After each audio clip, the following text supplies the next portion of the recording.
All right, so it's 9:36 and I'm calling to order the August 1st, 2024 meeting of the Concord Transportation Advisory Committee. We'll start with a roll call. Dan, Here. Laura, Here. Bill, Here. and myself, Mark Ailes. So we have a quorum. We'll get the meeting started. The first item on the agenda is chair's report, so I'm going to mention a few things. At the chair's breakfast for the chairs of different committees held in the townhouse, I mentioned that we had approved MassDOT comment letter from TAC and had posted it on our website, and since then I've gotten positive, positive reaction from various people in the town about the letter being a good one.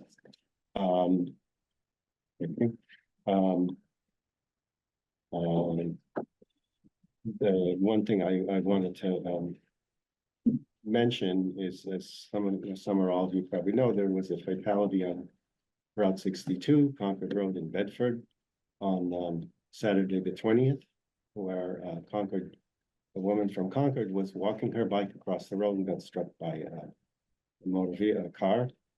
And I think there's still investigation going on, but the motorist was probably distracted with the phone, and more things will come up, but it's a tragedy that highlights the need for safety improvements at these kind of crossings and intersections. There are signs. There's no flashing sign, and I think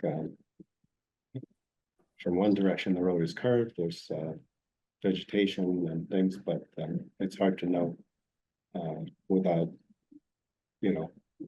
waiting for more investigation to know exactly how effective different ways of making it safer would be. I'd ask the other members here if they wanted to just add anything quick about that, what they've heard or what they thought. The only thing that I've seen was that I think you mentioned this, but the person who had the bicycle was in the crosswalk and Yes. was walking her bike, so she Yes. was basically a pedestrian at that point. Yes, yeah. When she was struck, like you said, it's very unfortunate. Yeah, it's a terrible thing. Laura, did you have anything to add, or? It's a horrible tragedy. I think that I know that a lot of the conversation has immediately gone to signage. And I would just emphasize that signage doesn't really impact driver speed. The research is very clear on this. If the road is designed to feel comfortable to go 45 miles an hour, people drive 45 miles an hour. And no amount of flashing crosswalks is going to change that. As someone who stands at the flashing crosswalk on Sudbury Road and is passed by 5 cars while with my child, flashing crosswalks are not the be all end all. So I think that when we should, this is not in our jurisdiction, but when that intersection and intersections like it, where vulnerable road users are being put in the path of vehicles moving at very high speeds, we need to be thinking about more than paint and signs, because that doesn't actually change driver behavior. Yeah. And Dan, did you have any comments about it? Yeah, I actually was at the scene after the accident when the road was still stopped. I had been driving and parked my car and walked up to see what had happened, but I drive that road pretty much every day, and coming westbound from Bedford to Concord, it is a tricky crossing to deal with. I do think that the flashing signs would make somewhat of a difference. I was out riding the Ashawiltacook Trail in Western Mass, which that actually had one crossing that was automatic, where when a bicyclist showed up at the intersection, the flashing lights started going. And it was a road crossing that had highway speed or 50-mile-an-hour cars, and they stopped. I guess the other, I take your point, Laura, that no amount of flashing lights and signage will prevent everything. And in this case, apparently the driver was cited for using a handheld device, which, obviously, if you're not looking out of the windshield, you're not going to notice any kind of a warning. But it has struck me that westbound, particularly, that road it is effectively a blind spot for people going at the speed limit.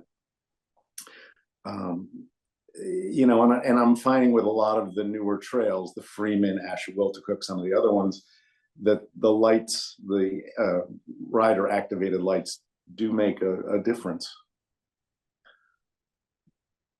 So I think, I mean, we should have some more discussion of these kind of things on the future TAC meeting. I think, speeds and, or, some kind of, heads up earlier warning. I mean, if somebody went over a rumble strip of, 30 seconds before they come into that place, they would at least say, wait a minute, what's going on? But we have a problem with speed limits on especially on all roads, but especially places where the sidelines are not there. I mean, they say don't drive beyond your headlights. Well, don't drive beyond the tree, but where you can see who's in the road. So that's, so we should have, this is a serious thing that should be thinking about in Concord, obviously. I wanted to speak about minutes for a second. I didn't put approval of minutes on the agenda, but we're behind on minutes. And there are 3 sets of minutes that I'm working on, 2 for the last extra meetings that we had for the MassDOT comment letter, which are pretty straightforward, and I'll get those done. And I'm also, I owe the group, the committee, I think it's the June 20th minutes where Mimi Graney came and talked about the age-friendly Concord. I'm working on those, hopefully get those for our next meeting at August 22nd. If my memory serves me right, I think, Phil, you said you would do the July 11th, but I'm not sure. I didn't go back and look at Yeah, the video. it was So- one of the two, either I have some notes here from. Okay, the so you June let 20th. me, just email me. Yeah. Which one it is and get that. And Lori, I think you have a I think I draft have May 9th. May 9th. Yeah, Okay, sorry. and I Yeah. think that would, We'll get it done. okay, that's great. So we'll catch up. It's been busy, and with those 2 extra meetings for the MassDOT, I think, we've been focusing on the priorities. Okay, so the next item on the agenda, Who's gonna take minutes tonight? thank you. That's, I can do it. you don't mind? No, I could do that. Okay, thank you, Laura. That's great. And we'll catch up on the minutes and stuff. All right, so next item on the agenda, Laura is going to give a presentation about bicycle parking configurations, right? Yes, So you have the floor, and why don't you share sure. the screen and Let's see if I can make this full screen. All right, so bicycle parking. I do want to preface my presentation by saying that I've only been biking in Concord since 2021. And before that, I went to a meeting of what was then the Climate Action Advisory Committee, and they had a long conversation about bicycle parking. And I, as a non-cyclist at the time, could not understand why this was important. But now that I am a cyclist, I deeply understand why this is so important. So if you're not a cyclist, I would ask you to hold your judgment until you see the presentation. Okay, so just a little bit of a groundwork, like why it is important for us to be thinking about this. There are more and more bikes around Concord, and there are very few places to park bikes in places where people want to park bikes. And so this is the result. This is a picture with 6 bicycles, and I think there were actually 2 out of the frame as well. And they're all sort of all over the sidewalk. And so this is great that we have more and more people biking into the village centers, but it is something that we should be thinking about proactively about where do we want bicycles parked, and how can we make that a safe experience? Because obviously against the fire hydrant is not ideal. Why should we care? Bicycles mean business. These are two places that have excellent bicycle parking nearby. Revolution Hall in Lexington and Kickstand Cafe in Arlington, which are both adjacent to a rail trail, which we have two of here in Concord. And these bike racks are filled with bicycles and the places are filled with customers. And so this is something that we should be thinking about for our businesses. More people, fewer cars, 1 car space equals 10 bicycles. So if we can be encouraging people to bike into the village centers, that can reduce the pressure for parking for the people who actually need to drive into the town and park. When we don't have bike parking, we have bike clutter. So note that these are in February and January. So you can imagine what a sunny Saturday in May is going to look like in the village center. So recipe for success, good location, close to desirable destinations, easy to spot. If the cyclist can't see the bike rack, they're not going to use it. Secure, well anchored to the ground in a well-lit location so people feel safe using it, in view of the public, not just so that people see it, but also because if it's in view of the public, people are more likely to feel like their bike is safe. Rack designs that are versatile and accessible. And that's really the key to this presentation. Is a lot of people are installing bike racks that are not being used because they are not usable by most bicycles. So recumbents, trikes, cargo bikes, people that have panniers and child trailers and tag-along attachments for their kids to ride on. Installed on a flat, firm surface. Often bike racks are installed on uneven gravel grounds that are hard to get your bike to stand up on. Ideally weather protected, especially for long-term parking at the train stations, for instance, and abundant so that we have places for people to park their bikes. These are considered to be some of the best rack styles, post and ring and inverted U. This is from the Essentials of Bike Parking, which is from this nonprofit or this Association of Bicycle and Pedestrian Professionals. But these are often cited as the desirable bike racks, but they're often not the ones that are chosen for a variety of reasons. Just one thing about this, post and ring can be very cost effective to install. There are actually things you can slip over parking meter posts to just turn a parking meter into one of these post and rings. They have only one attachment point, so they're very they can be economical to install, but the inverted U's are perhaps better. They have a wider space between the two sides, so they're less likely to have bicycles fall over and obstruct the path next to the bike rack. So they're a little bit more stable.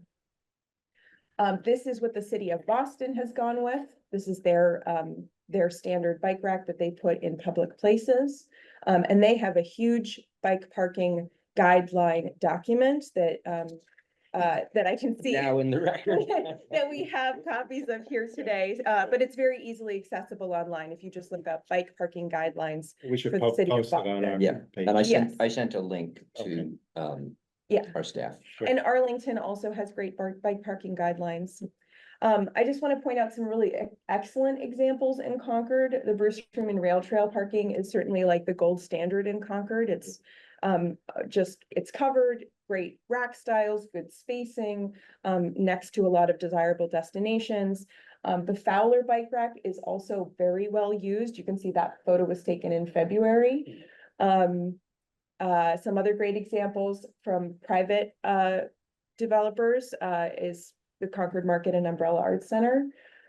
Bike parking often fails because people choose bike racks like this, which if you are a cyclist, you know that that doesn't really work. It makes it very hard to lock your frame to the rack.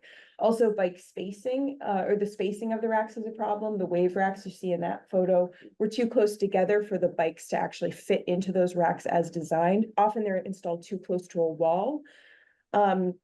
Proximity and visibility, obviously, security if they're not attached to the ground, that's a big problem. Accessibility, the wave racks in this were actually, and these are not local examples, I didn't want to pick on anybody. But these wave racks were actually down a flight of stairs, so obviously not very helpful for cyclists. And also proximity to the trash, very common, but often has glass on the ground.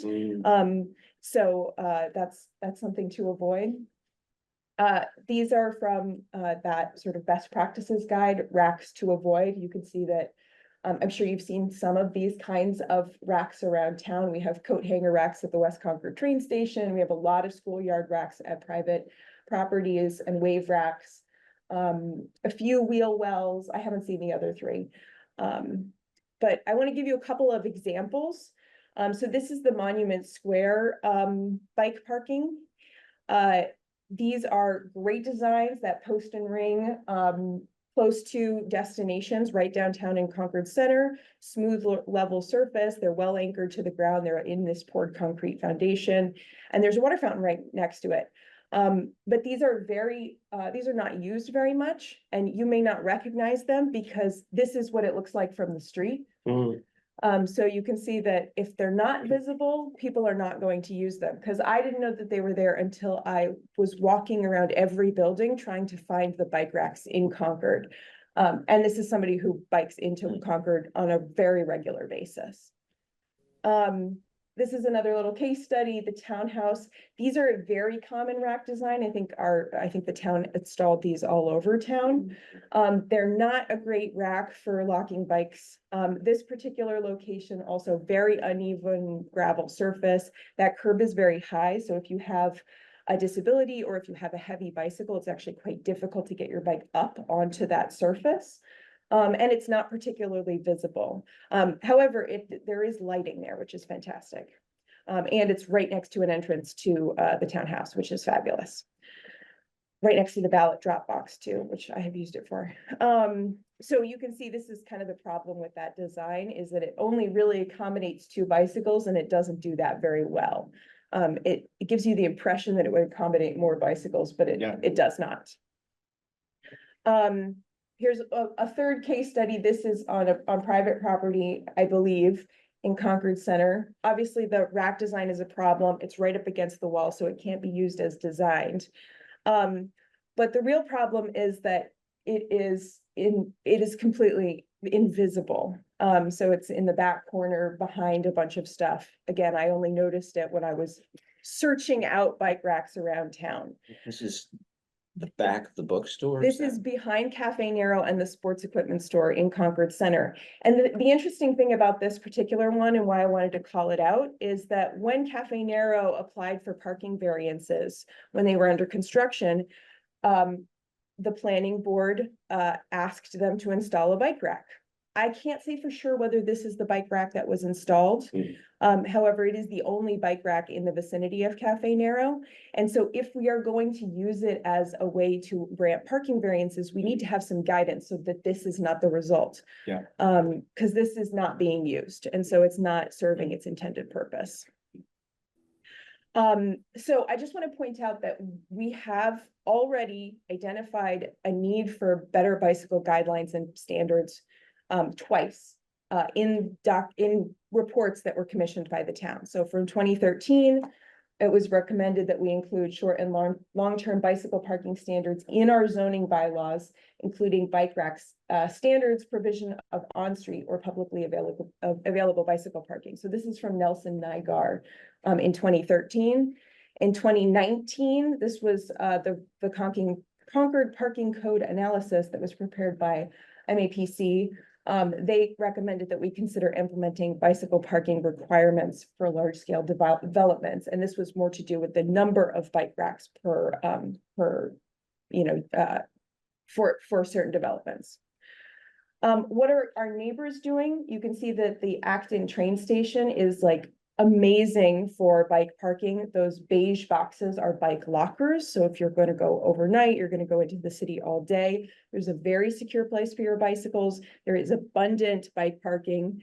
And those are not wave racks. Those are the U racks that are recommended.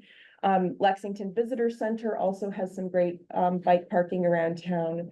And I will note that Acton has a requirement. So going back to this slide, they require 1 bicycle space for every 20 vehicle spaces, with a minimum of 2 bicycle spaces per site for private developers. So they're way ahead of us in terms of requiring bicycle parking for their private developments. Obviously, that's not a private development. Yeah. Laura, what's with the lockers, the bike lockers? Are those actually enclosed boxes the bike will fit inside? Yes, a bike will fit inside of those. So it's a way of preventing, it's a much more secure way for long-term parking. It also protects from the elements. How do you manage to lock those? You know, I have not ever used one because there isn't one in a place where I ever lock my bike, but I should find out. I would be very happy to go and investigate and have whoever installed those give me a walkthrough of those Yeah, how to lockers. use them. They are well used. You can, the sides are mesh, so you can see that there are bikes inside of them. Just a few other examples. Arlington has taken bike parking on as part of their sustainable transportation plan and installed a bunch of bike racks. These are pictures of their newly installed racks from 2022. And whoops, that's so potential improvements. I would suggest that we work on creating a voluntary bicycle parking design guide that the municipality can use if we're going to install new racks. Let's make sure we're investing in racks that are truly useful and will be used. And then also something that the planning board can give to private developers if and when they are trying to incorporate bicycle parking into their designs, because not everybody is an expert on this kind of stuff. And I've seen a lot of developers who are very well intentioned and put in something that looks really nice and they clearly spent a lot of money on it, but it sort of falls down on usability. And then long-term, I would recommend that we work on implementing the recommendations from those two reports that the town commissioned to get it into the zoning bylaw, which my understanding is it would have to go to town meeting. And it would need to be initiated by the planning board ideally. And I believe that requiring bicycle parking would also be a planning board article. So these would be things that we could work with the planning board long-term on to get implemented. So I'm going to stop there and ask if there are any questions. Yeah, thanks for this comprehensive and useful Yeah, report. great. I think it's very important, because the actual implementation is so important to the actual benefit, obtaining the benefit that deciding what the guidelines should be, making them available is super important. I am interested in how the locking spaces work and enacting, whether that's on the MBTA or town land or whatever. Probably it's town land. I think it's town land. They actually have a portion, I forget which fee it is, but they have a portion of their tax revenue that's going specifically into transportation projects. And my understanding, and I could be wrong on this, is that money went into that bicycle parking facility adjacent to the train station.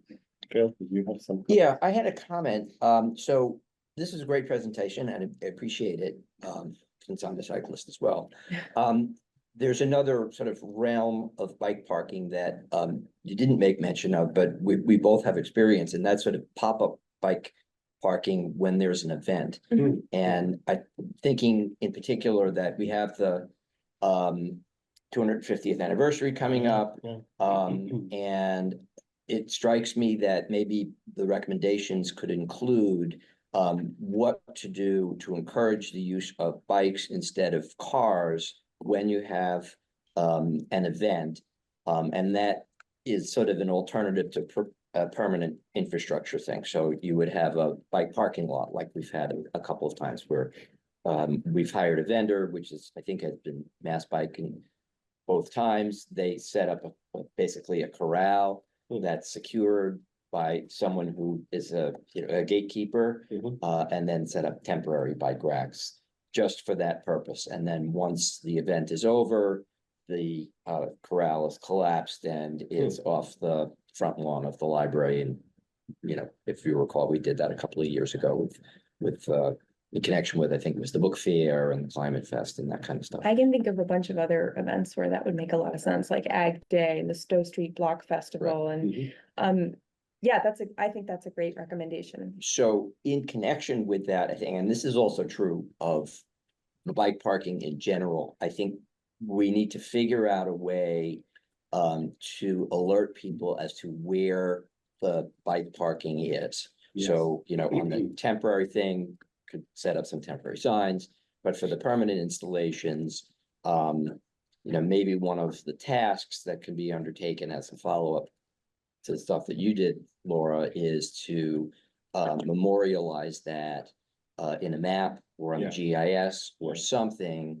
And then think about signage that everybody can buy into so that people know where to go. And hopefully that would be consistent with your comments about, well, we don't want parking behind dumpsters and we don't want it too far away and we don't want it in an insecure place. Yeah, just so you know, I have posted most of the bike racks to Google Maps, Mhm. which is where I think most people, I think very few people would go to the GIS map to look for bicycle parking when they're coming to the village centers. Yeah, yeah. And I don't think we should, I'm not sure if that's a project that's worth anyone's time.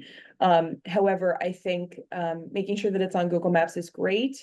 But again, I don't think people are looking for bike parking. I think that people with bicycles tend to just look with their eyes.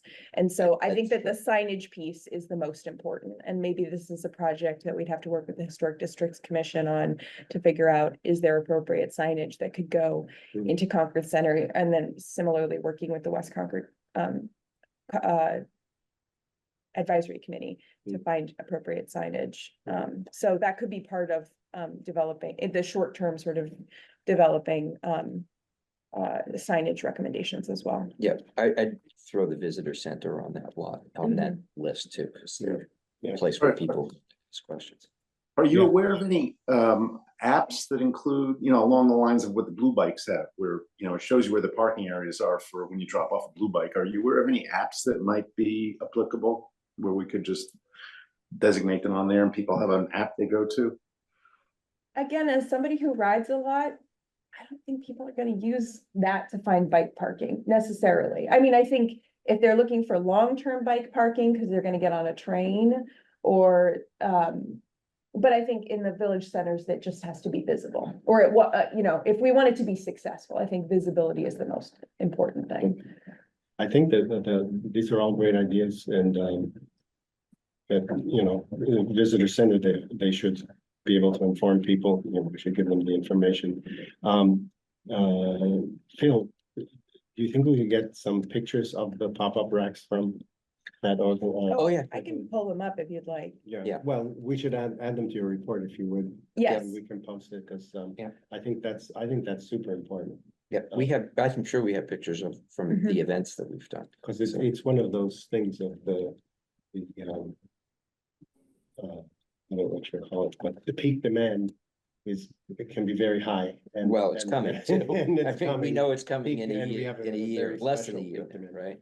So- Terry, you have your hand raised. Yeah, that's a good segue. There is some funding. If you are looking for funding for any of these, I think the 250th is a really good opportunity for some short-term funding and visibility. And we really need a lot of parking for bicycles for short term. You can apply to the 250th Corporation right now. They're going to be doing some grants if you need any funding for some of these projects, for signage or temporary bike system or whatever. And then long-term funding, I suggest you try to work with the CPC. I think that might be what Acton did, and you might end up getting some really good funding that way. What was Terry, what was the funds that you mentioned, just for the notes? Okay, so there's going to be two sources. One is the 250th Corporation, and the chair of that is Gary Clayton and Rob Monroe. And the other source is the corporation. Actually, if you write to those guys, I'll send you their emails, Laura and Phil. Sure. And if you write to those guys, they'll tell you both funding sources. That sounds great. One thing that I think we could look into is there are sort of not temporary in the sense that we were talking about those very temporary structures that need to be supervised, but there are sort of seasonally temporary installations that we could consider for something like the 250th, since people will be visiting over the course of weeks. You know, I have often thought that there are places where we have intentionally daylighted crosswalks, where we have prevented people from parking close to the crosswalks for visibility and safety reasons. Those areas often get filled by cars who are temporarily waiting, and that poses a safety concern. So if we were to install sort of seasonally temporary, in that they're not necessarily bolted to the ground, but they're large enough that they can't be walked off with, in those locations, it could make the crosswalk safer while also providing bike parking without impeding at all on car parking. So I think that, if that sounds like it might be of interest, I could pull together some examples of that being done in other communities, and I can talk to some of the town staff about the feasibility between now and our next meeting. Does that sound worth investigating? I would definitely call Lexington about that, because Lexington has those sort of on-street cafe things that they will take up 2 or 3 parking spaces to install the cafe. And then next to that, they've installed bike parking, if I recall correctly. So, you know, their DPW might have some familiarity with, you know, what they used and, you know, costs and et cetera.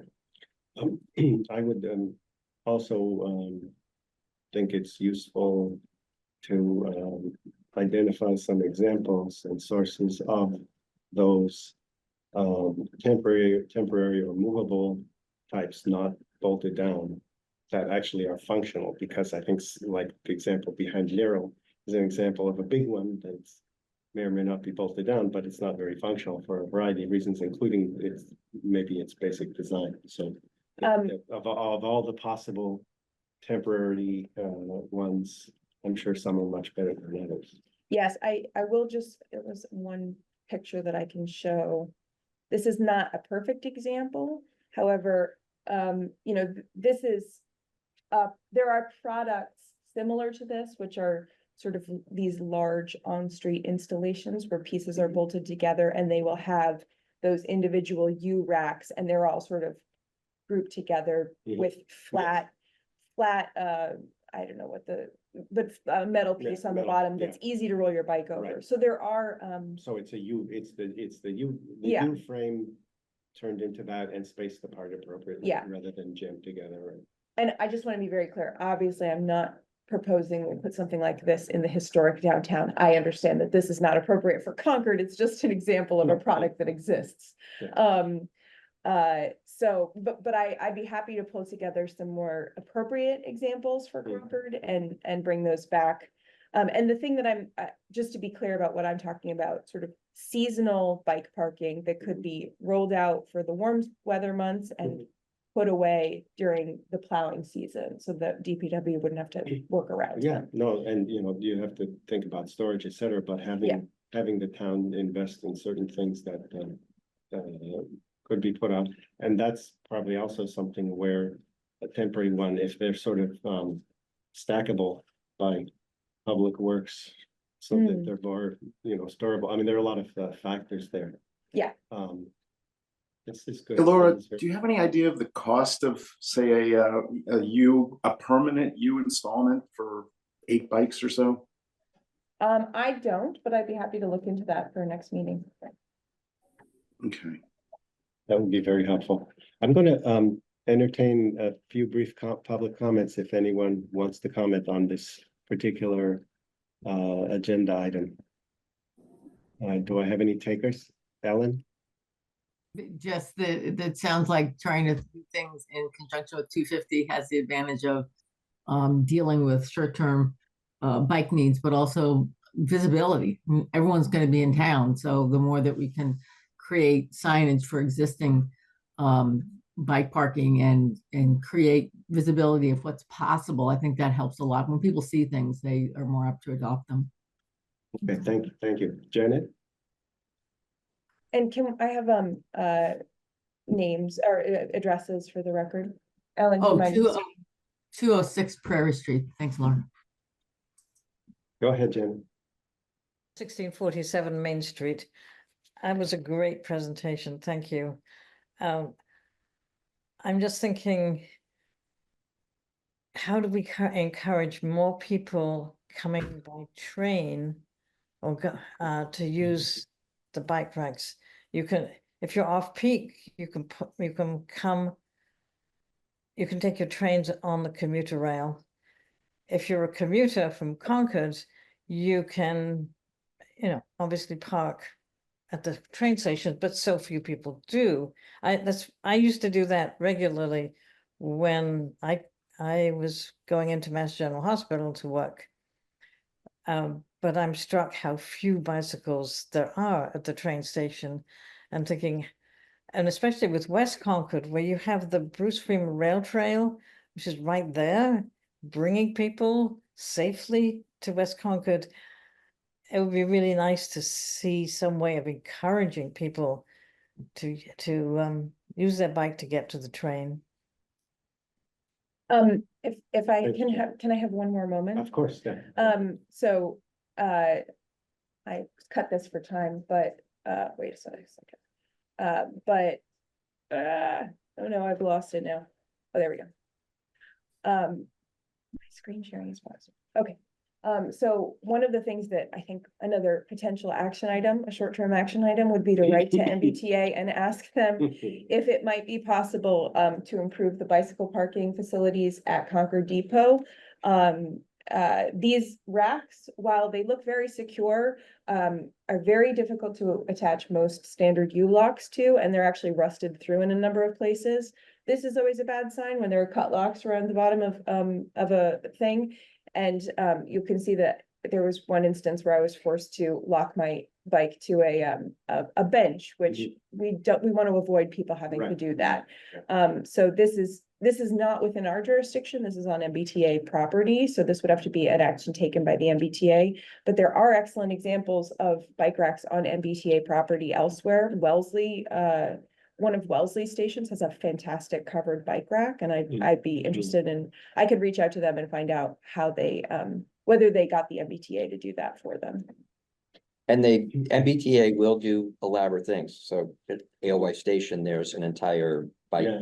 cage Storage, facility, yeah. and it's very, very heavily used. Mhm. So I think part of that is that parking lot is a connection between the Minuteman Bikeway and Alewife T Station, and Mhm. people regularly Sure. use that. And, to the extent that we can encourage people to use the Bruce Freeman Rail Trail as a means of getting to the to the commuter rail. I think that's something that we can do by promotion, by, telling people this is an easy way to get into Boston. It's less stress, more fun, etc. And that's a PR thing. It's completely soft. Mhm. Yeah, so I think one of the necessary pieces here is for us to we had kind of talked in an earlier meeting about tasks from the MBTA, and one of the required things we need to be figuring out is how best to convey requests and suggestions to them. So I know that select board member Mark Howell is our current MBTA sort of representative or whatever. I don't know how effective that particular channel is, but Elizabeth and some other people I've been hearing, Elizabeth Hughes, the town planner, have been interacting with MBTA for things. So we need to figure the right channel, and especially if TAC has TAC members would like to, we can prepare some more formal requests and make sure they kind of get into the effective channel. But gathering all the information and examples is super important. Laura, one thing that came to mind when you were talking about existing bike racks around town. I do remember at the town meeting being surprised at the sort of strange bike racks that were in front of the Concord Carlisle High School. I don't know if you guys can picture them, but they're very weird. People were like lifting bicycles onto them or something. But anyway, if you do any more scanning around with and taking pictures, you might want to I look think at those might what's have at the been, high school. that might have been the temporary It might be, installation. but they were, Cause they- those are ones that you lift the bikes onto, but those are Yeah. not secure long-term parking. They have to be supervised by an attendant. okay, but I'm just The saying that. standard bike that is- parking, Would that be the, to put bikes at town, put extra bike racks for town meeting, for example?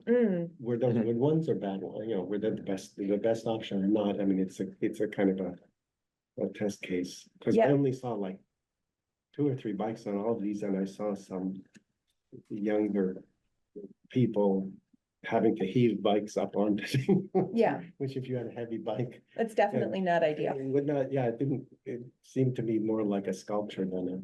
Yeah. an effective bicycle rack, but I might be not picking up on the actual way it's supposed to be used. So in terms of bringing this conversation to a close, the action item is, I can draft some bike parking guidelines. I can include some of the feedback that I got today, Mhm. including a section on temporary bike parking. I can look into seasonal bike parking options that the town might invest in for 250th. I will certainly run those things by the relevant staff people, so that I can get some, have it grounded in what is possible first.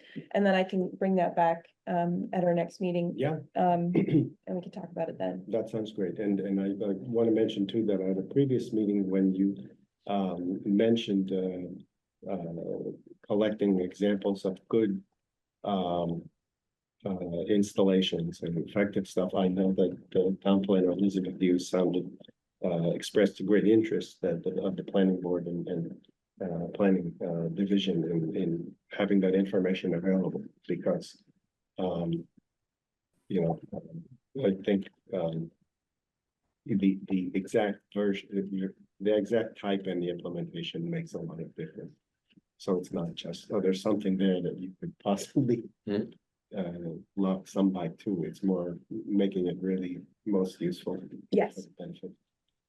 Okay, so I'm gonna move on to the next item, which is as I put in the agenda, discussion of methods of communication and collaboration between TAC and various departments and committees. So there's been a lot of talk obviously for good reason about how committees can work together and on things that have of mutual concern, or in terms of evaluating trade-offs, et cetera. And we have our own experience here of working with planning division staff and public works and engineering staff. But one default suggestion that often is given out is that they'll just assign people to be liaisons to certain committees and have them go to all of those other committee meetings. And I have a concern that of kind of balance and respecting people's time and the fact they have other things in their life they have to attend to, that might not be the most efficient and effective way of collaborating. For example, we have things where projects like the road maintenance, budgeting and potential borrowing going forward, where obviously the finance committee is an important advisor to the town on that. And but assigning a member of the TAC to go to every FinCom meeting and sit through the whole meeting is maybe not the best use of their time. I want to give priority to people's members of the TAC coming to TAC and reading documents that we come across and produce, and I think that's a pretty significant commitment in itself. So I just want to kind of open the floor among TAC members to kind of kick around whether they think there are effective ways of doing this kind of communication, collaboration that are not overburdening people and preventing them from doing TAC work per se. You know what I mean? I mean, the planning board is another one. I mean, we could come up with a list of committees that we think have high level interaction and ones that maybe have less. There are many, many committees. And when I was reading some of the Stantec documentation and I would see things about stakeholders, I think about everybody in town is a stakeholder as far as transportation goes. Yeah. Because you could be confined to your bedroom and need food and medicine and, you know, I mean, everybody's a stakeholder. So potentially, it might be hard to find any committee that we don't have some concerns, you know, overlapping concerns. So anyway, Ellen, if you would wait, let me first go around the currently seated members. And then I will definitely thank you. So who would like to throw something out? To me, this is a preliminary discussion, you know, because anyway, I mean, I'm not sure how many people share my view that just sort of saying each of us has to go to 2 or 3 other meetings every time. It just doesn't seem to me like that's the optimum, but I mean, that's just my thought. When I was chair, one of the things that I thought was very useful was the chair's breakfast. Yes, Just in terms of things would come up in there that were, oh, that one is gonna overlap with our Yes. charge. yes, Let's make sure to connect with that committee. Yep. So that's one great tool. that's a very good tool. I also, I have a question about open town meeting law, which is, I don't believe that there would be any restriction on one member of our committee having, you know, coffee on a regular basis with one member of another committee. No. Just in terms of having a channel of communication where that person can say, oh, these things are coming up in our meetings. Are they coming up in your meetings? Maybe there's a good opportunity for us to have, you know, to have you come to our meeting or us come to their meeting. You know, like I try to keep in touch with members of the Climate Action Committee. But there are other committees that we should be keeping tabs on. So it may be a more efficient use of our time to build relationships with individual members who can kind of give you the Cliff Notes version. Yeah. I think as long as that's in compliance with open meeting law. Yeah, no, I think as long as, I would say that as long as, committee members are, passing public information back and forth, there's no problem at all. And, just people need to kind of keep in mind too, always that, you know, one member doesn't speak for the committee. Of course. Committee's sort of separate entity, et cetera. No, but I think that is certainly good, and I totally agree about the chair's breakfast. It even occurred to me because of and this might be a very unpopular thing, but alternating with the in-person and online chair's breakfast once a month. 2 weeks later, there could be a Zoom only chairs. I don't know what you want to call it, soiree. But because of the way that things happen fast and committees meet on different schedules, and sometimes there's a 2-month delay before the action of one committee can be brought to another committee, et cetera. But having these heads up is a very good thing. So there might be some formal thing on the analogous to the chair's breakfast that could be done for people, you know, who wanted to do it and do it on a 2-week roughly cycle. But I think the personal connection thing is good. Phil?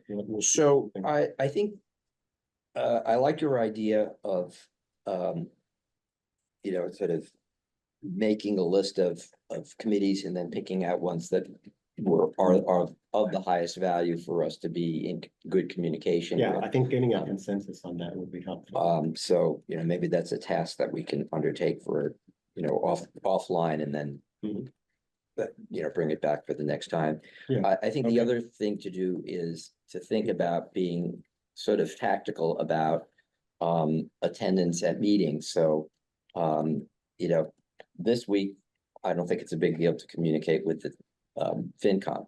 But I do think in the fall and then the early winter, it will really be necessary for us to have somebody on a somewhat regular basis, either, you know, request to be heard at the FinCom on matters of interest, so they don't have to sit there all night.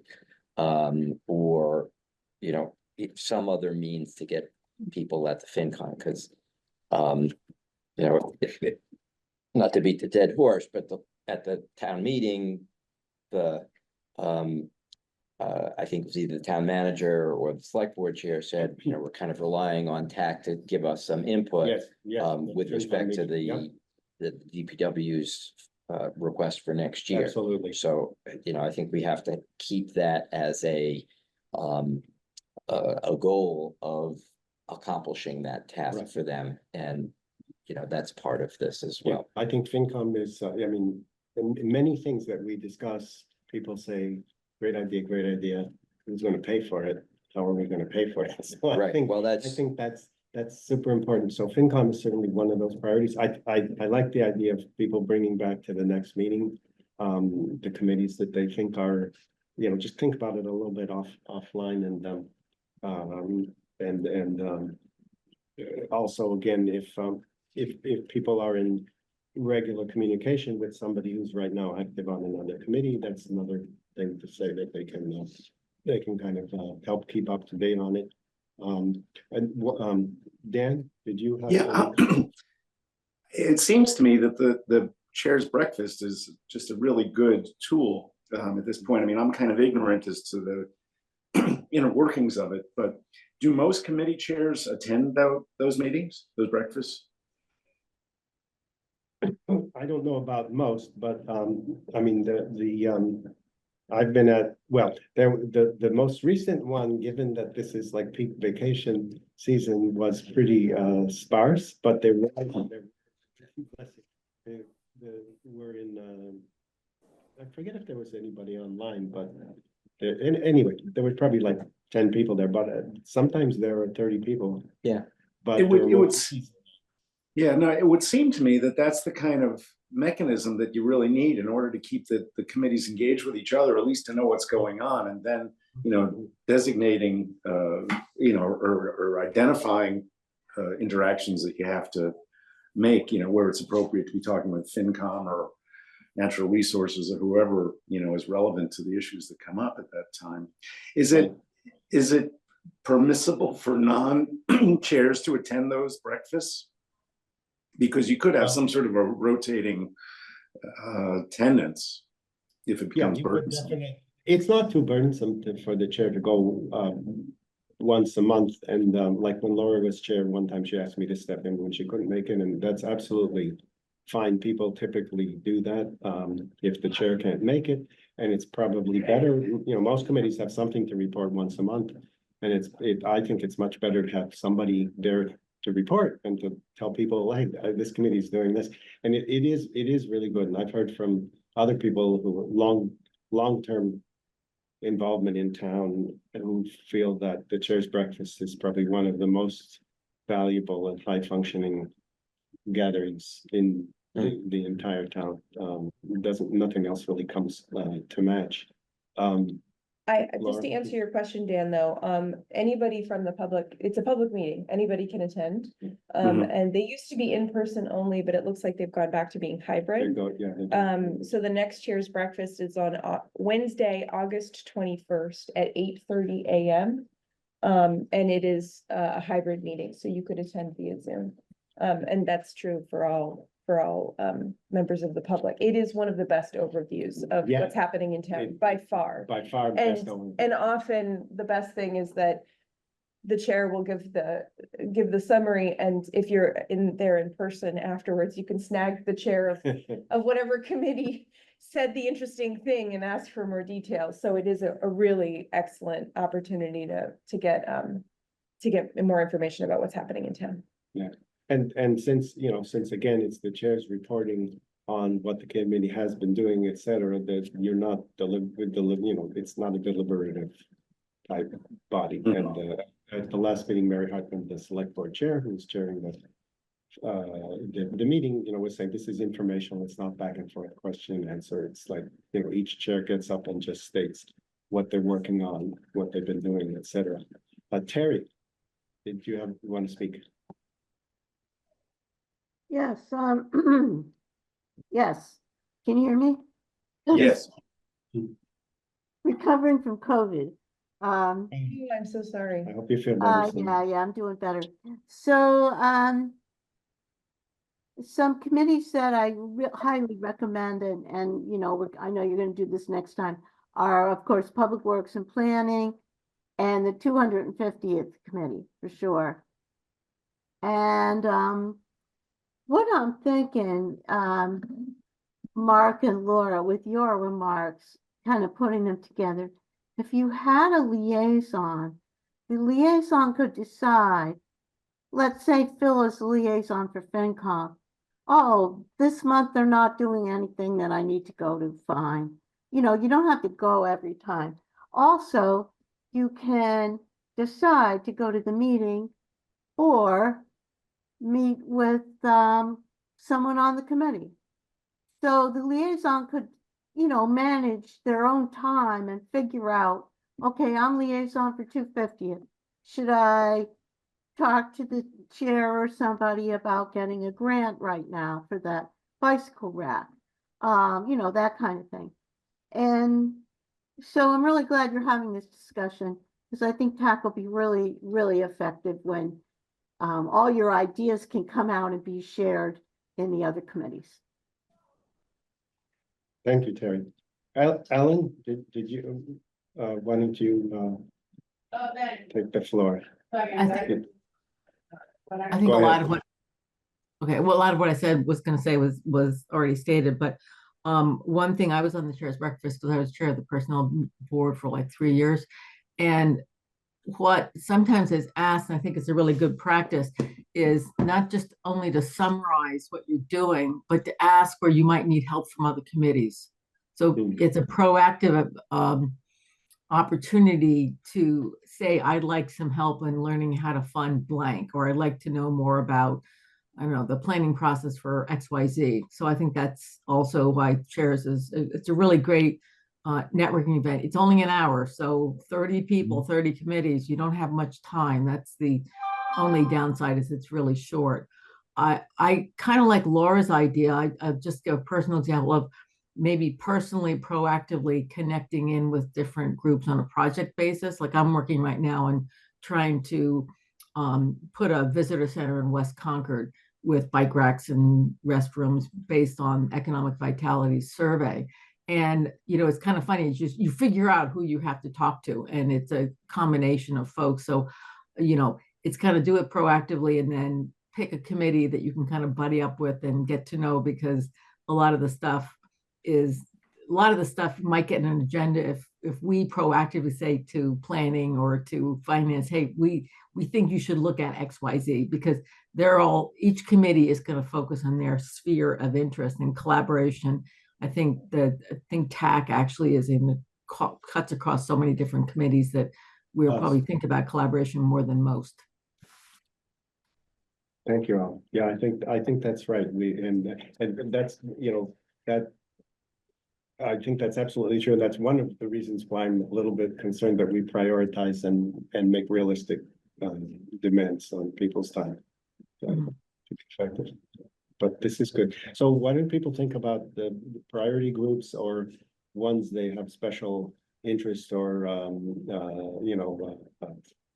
empathy for and excitement about, and we can kick this around at the next meeting and decide some things. The next item on the agenda, put on as an amended item, is discuss alternative recommendations for bicycle signage at Junction Park. And I'm going to actually push the major discussion of that or any kind of decision to the next meeting. Before this meeting started, Elizabeth Hughes, the town planner, said she apologized, but she has a document that has to be finished to give to somebody in town to present tomorrow at another a meeting. And she did send me, just as the background, she sent me she sent me an email on Monday saying that one of the things that Marcia Rasmussen, the former director of planning, was working on with the Bruce Freeman Rail Trail Advisory Committee was replacement of the walk your bike signs in Junction Park with something like slow your pace in this special place signs. And I think that because this area is a concern for people, I've heard many different conflicting opinions about what's effective or not. Some people saying signs don't matter at all. And I appreciate too that people who don't want to dismount and cycle slowly, carefully through there, don't want to have imposed on them a sign that says you're not doing what you're supposed to in this place. So I think there's some simple solutions, but I'd like to have sort of a broad discussion at the next meeting, just to have a really kind of air everything out, so that if whatever recommendation the TAC makes, because Elizabeth was suggesting, could the TAC make a suggestion to the select board as to what signs, what the signs should be changed, what are the best signs to put there. I'd like to have a sort of broad discussion, but because it's on the agenda here, I would I don't want to have a formal TAC discussion, but if there are members of the public that would like to just give a brief public input for us to be thinking about, working towards the next meeting, where we might actually come up with a recommendation. So go ahead, Laura. I just have a question about sort of jurisdiction, because Mhm. is the Bruce Freeman Rail Trail Committee still functional, or have they No, dissolved? that's been disbanded. Mhm. The history, as I know it, is that, and Terry can correct me if I'm wrong, but Terry came to a previous TAC meeting with Nat Welch, who was a former co-chair of the committee, Bruce River Rail Trail Advisory Committee for a long time, and saying that the co-chairs didn't want to really continue. Most of the work on the trail was done, and they wanted to kind of pass responsibility on to some other committees in town. And there were some other, there was some discussion about whether it should go under TAC or under the Trails Committee, et cetera. And I think what was decided was the public works, because continued maintenance of it is sort of the most obvious need for this existing trail that's been built, that Public Works would take it under its wing. But as I had said at that first meeting, to the extent that it's a transportation resource in town, TAC, it automatically comes under TAC's advisory umbrella. But so I think it's perfectly appropriate for TAC to make a recommendation as an advisory committee that we think the signage, this would be the most effective, most helpful signage, or most useful and most appropriate signage. Because I believe the select board has to approve the signage. And I don't know, I mean, I assume the signage would go on town property, not on MBDA property, but there might be, again, this slightly challenging question of how to communicate things to the MBTA landscape. Phil? Okay, so I'm sorry. I first said I'd take public cover. We're not really doing heavy deliberation here today. I want to push that till the next meeting, but it's good to get a few things out in the open. So go ahead, Phil. Okay, so this is a subject that obviously got beat to death over years. Yes. So I think It went round and round. Yes. maybe it would be a good idea if we're gonna bring it up to have sort of a recap of where things stood and the ideas and, just sort of for next time, instead of trying to remember all of the various steps and conversations and opinions and that type of thing, try to put it all into one place so that everybody can have it right there in sort of encapsulated form, rather than drips and drabs. Okay. Only because there was a lot. There was a lot of passionate conversation about it, and I think it might be helpful to just say, well, here's what happened, and Right. et cetera. Well, that's one of the reasons that I talking to Elizabeth before the meeting we agree, I agree with her. We agreed that it might be good to table this to the actual serious discussion of it towards a recommendation, possible recommendation to the next meeting, because Elizabeth is part of the you know, historical memory of this. She had more, knows more about a lot of it than I do, but it's a good point. So I'm gonna just take a couple public comments. Janet? I didn't see who put their hand up first, but I just want to, I don't know who's speaking, Ellen or me. No. oh, go ahead, I Janet. just Go- want to go. say, as somebody who is getting older, it gets more challenging to get on and off a bicycle. So I would Mhm. strongly prefer something to say, you know, go slow, no more than 5 miles an hour. Mhm. So that's my personal, and I know most people don't fit in my category, but that's okay. But just wanted to say that. Thank you, Janet. Alan, go ahead. I guess I'd have a couple of comments. One, I've been part of this process for so many years that it's defeat. Anyway, I think the first thing is the efficacy of signs. It might be good to zero some to reset. There are so many signs in Junction Park that, you know, I gotta say, if I were a cyclist going through, I wouldn't know what to pay attention to. There's signs in the cement, there's signs up high, there's signs everywhere. So I think part of this should be getting rid of signs, getting rid of as many as possible and making the ones that are left do what you want.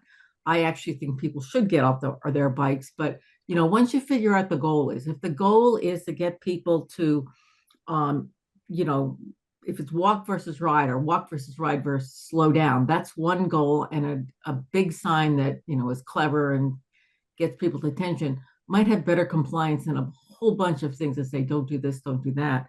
And the second is, I'm sorry, but it's like, this is avoiding one of the big things is, do you go right over the railroad track or actually use the Bruce Freeman Rail Trail? I know it's like really inconvenient that people spend a lot of time and a lot of money to construct, which is going over, turning left and going over the railroad track and then turning right. And I know that's probably no bicyclist that uses trail likes that, but I think we're punting on that one in particular.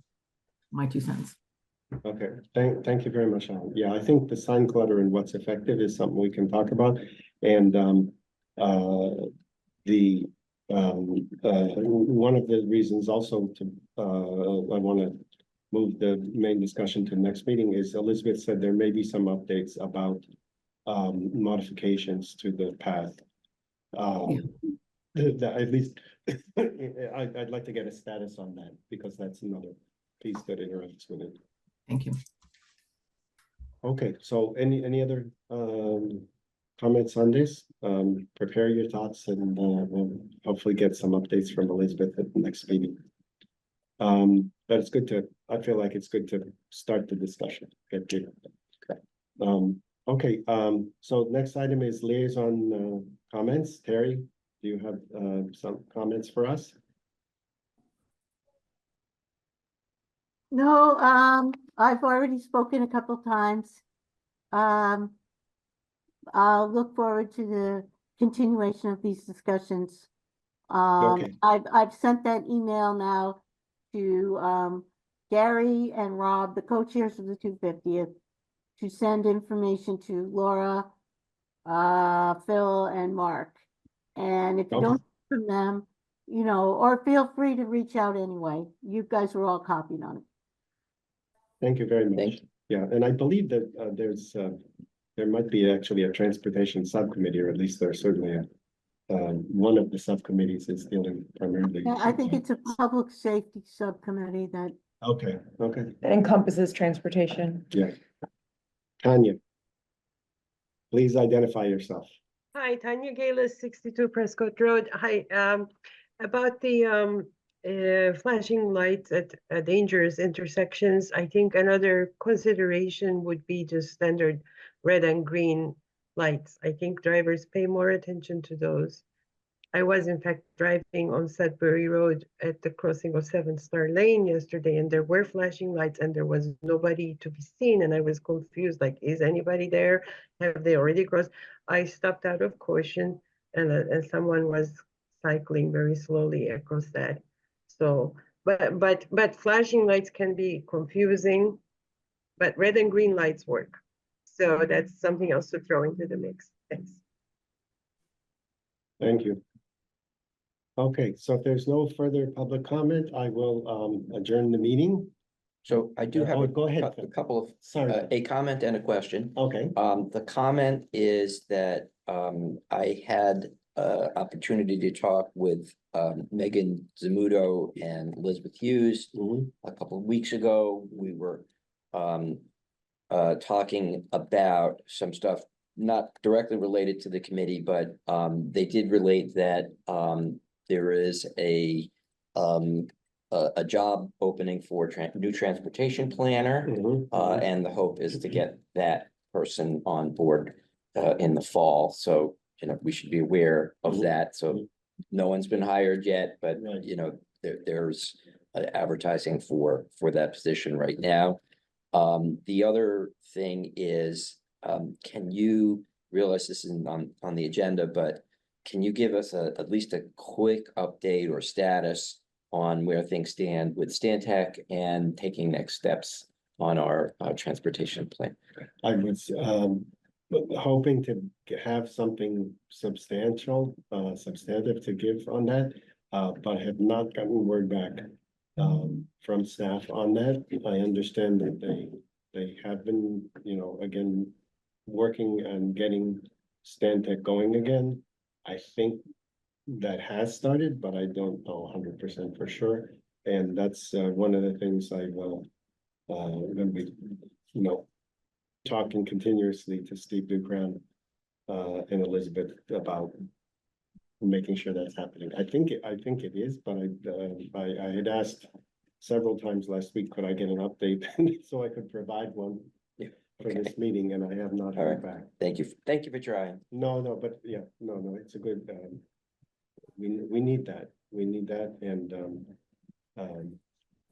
I do think that it's very important, and I did have I did talk to the town manager, Carrie LaFleur on this Monday, and she very much wants to hear and obtain something from that plan that will support the roads maintenance. Right, yeah, that's right. So this definitely needs to be done, and what you said before about the timing of this kind of rolling work with the FinCom and public information about how important this is for everybody. It's definitely one of the main things we gotta focus on, besides sending letters to MassDOT and other important things. Thanks, Phil. Any other committee member comments before I close? Okay, thank you. Thanks for listening to my whole bike parking. spiel. Oh, it Well, was no, awesome. It was a great, it was a wonderful presentation. Yeah, I think it has a great value, because it has the right, and it also has, you know, it has the right balance of. I was not fishing for specific- compliments, just to be clear. No, but I'm just saying that sometimes we have aspirational discussions, and sometimes there's talk about one location, one thing, but this has a lot of value because it's specific, but it's it's broadly applicable, yeah. It's more understandable, at least the way I understand things. Thank you very much. Okay, I will. Laura, Oh, go can ahead. you share that presentation with staff and on the website? And there's a lot of really good information in there. Be happy to. Great. All right, so it's 10:50, not quite 11 o'clock. I will adjourn the meeting. No further business.